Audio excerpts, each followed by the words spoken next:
Hello everyone, welcome to my masterclass video. My name is Happy and I'm happy to be your tutor introducing today's topic, marketing. Before I talk about what is marketing, let me ask you a question. Do you remember what is the product that the advertisement before my video promoting? Or what is the name of it? No, because probably you skipped the advertisement. And if yes, then it is a successful advertisement and marketing. Yes, advertisement is definitely one of the marketing strategy to attract consumer, but it is not the only way. And today, I will talk about the most important thing in marketing, consumer and their behavior.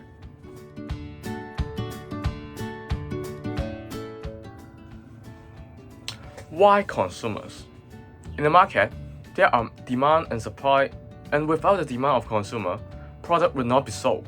Therefore, to be a successful and smart marketer, the first thing we need to know is to investigate what is the needs of the consumers. For a marketer, we need to understand the motivation process of consumers, why they do and what they do so.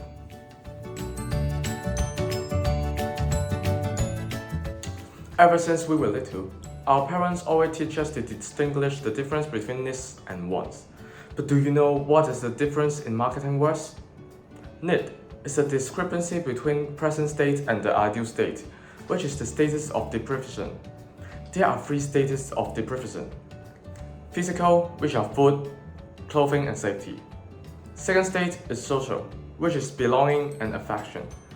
The third state, individual, is the knowledge and self-expression. So, how about wants? Wants are the forms that needs take as they are shaped by knowledge, culture, and individual personality, which is more specific in nature. Therefore, needs and wants are basically the same thing in marketing. However, marketing does not create needs for a product, but shapes a person's wants.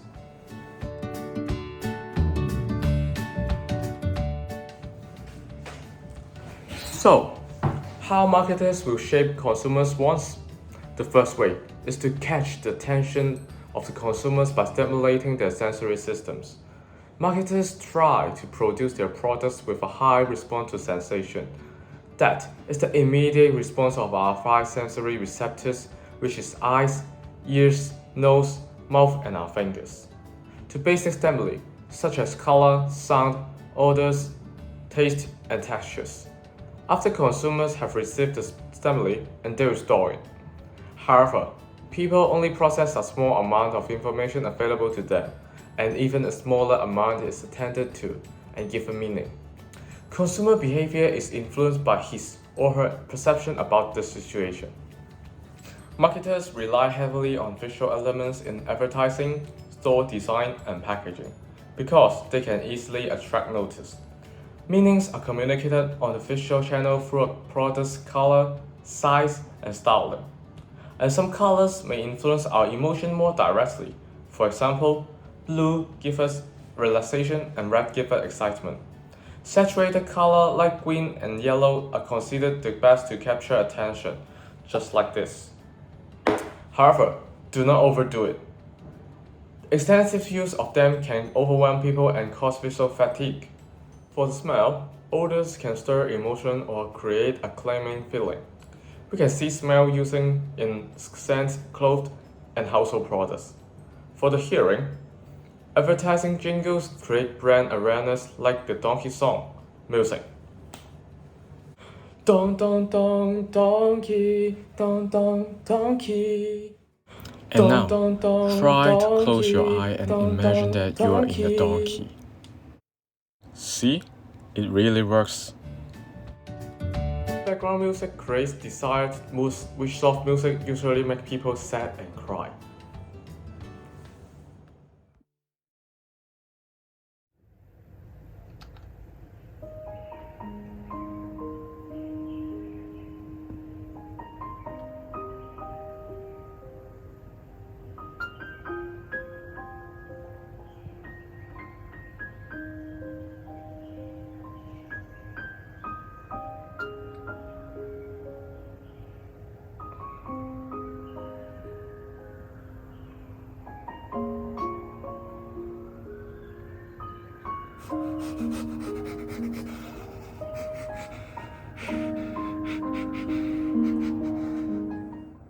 Did the song affect your mood successfully?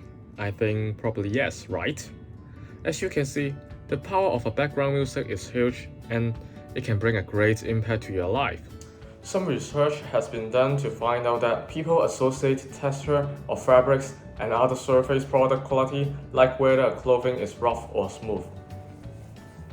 For the taste, Flavor House developed new concoction for consumers' playlists to attract different variety of consumers. However, the same stimuli may not be useful to all consumers all the time, because many studies have shown that our sensory detection abilities decline as we grow older.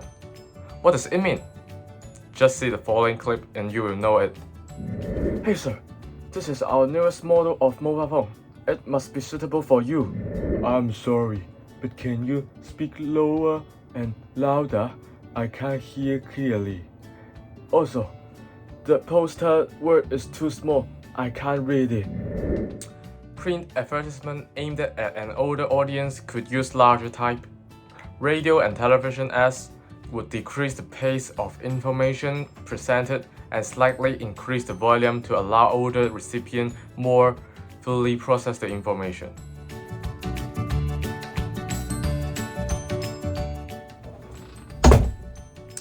After the marketers have already produced a certain product with a high stimulation to sensory system, how can the product be further exposed? And now, all we need is the perfect advertisement. An advertisement can attract consumers if it meets the needs of the consumer and to increase the involvement of them. For example, marketers can appeal to consumers by showing them the discrepancy between the present state and the ideal state. The advertisement with social comparison led consumers to evaluate themselves with others, especially the models appeared in the ads, and to build their ideal self. The following ads may help you to understand the situation. Oh, it's so boring. Let's watch a TV show. Have you ever think that you are not strong enough? If you want to be strong and charming, you must need this energy drink.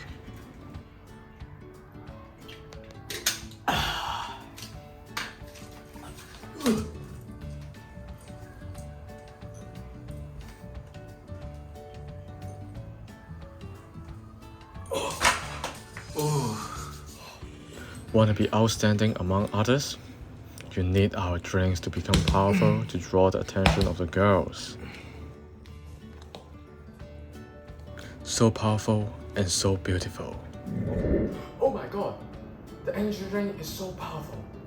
If I can drink it, I can be strong enough to attract others' attention. I must buy it. Consumers always buy products not for their use, but for them to express themselves and to show their values.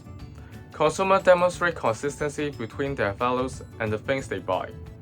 People use an individual's consumption behaviors to help them make judgments about a person's social identity. Therefore, in the clip before, the consumer wants to buy the products to express the image of his ideal self, which is strong and powerful.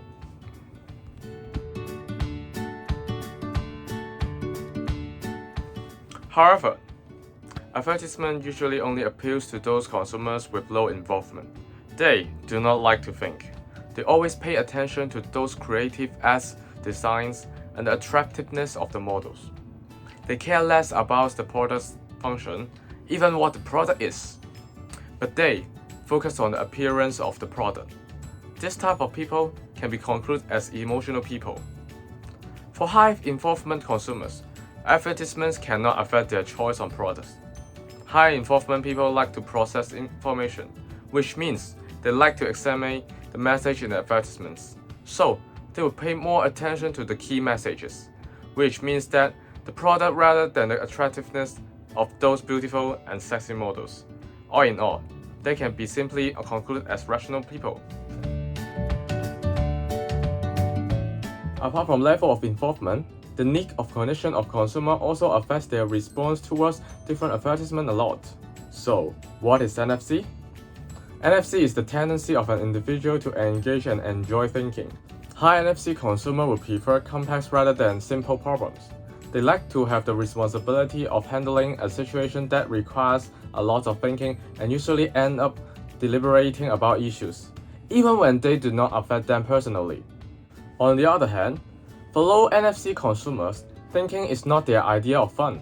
They feel relief rather than the satisfaction after completing a task that requires a lot of mental effort. High NFC consumers have better developed cognitive structures to interpret the visual and verbal cues embedded in the ads, conduct more elaboration, and experience a higher level of image generation. In contrast, low NFC consumers often fail to follow the logic and the meaning of complex message, and misses vital argument. Moreover, low NFC consumers are more likely to suffer from information overload than those who are high in NFC.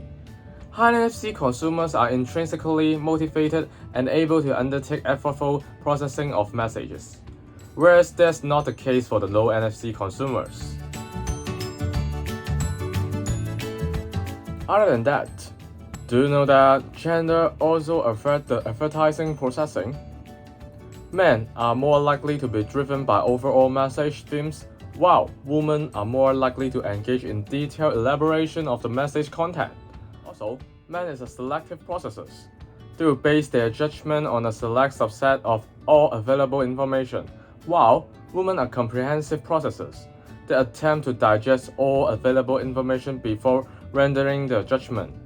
It predicts that women will process advertisement more completely than men. Men are driven by self-focused agentic goals. They usually focus on the message that are of immediate relevance to them. They are item-specific processors. But for women, they are driven by relationship-oriented communal goals. They are the relational processor and usually consider all the aspects of the message. They are more concerned about the overall message fitness. They will also process the message deeper, generate more brand force, and respond more favorably when there is a strong fit than weak fit. Alright, after the discuss on what is marketing from the viewpoint of marketers, I'm sure you guys should know how to be a successful marketers. But you, as a consumer, do you know how does consumer choose to buy a product, or what procedures will they process before buying a product? There are 5 stages of purchase decision process of an individual consumer. Let's see the graph below. The first stage will be problem recognition, which you discover that you have needs. After that will be the information search, which you will try every way to gain information for the products you may want. Then is the evaluation of alternatives, which you may compare different options to seek the best solution. And now come to the most important part, product choice, which you'll finally get the answer of the best products. And last but not least, the outcome, which you may feel satisfactory or unsatisfactory and comes up post-purchase behavior. Before I move to the next part, let me ask you some questions about the decision-making process.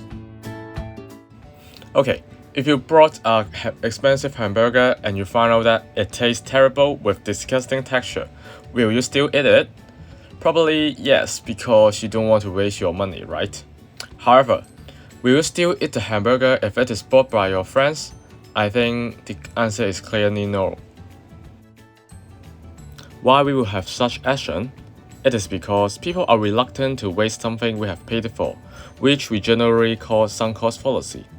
In the situation before, we know that eating the burger is definitely a loss, but we will still eat it because we have already paid for the burger ourselves, and we are not willing to see it is wasted. If the burger is bought by others, we do not suffer from any loss if we don't eat it. This is why we will have such decision making under sunk cost fallacy. As you can see, there are many interesting theories and skills related in marketing. What I have introduced today is only a tiny part of the marketing world. If you want to know more about marketing, you can follow our MasterClass video. There are many other MasterClass videos created by my classmates, and they contain other marketing skills too.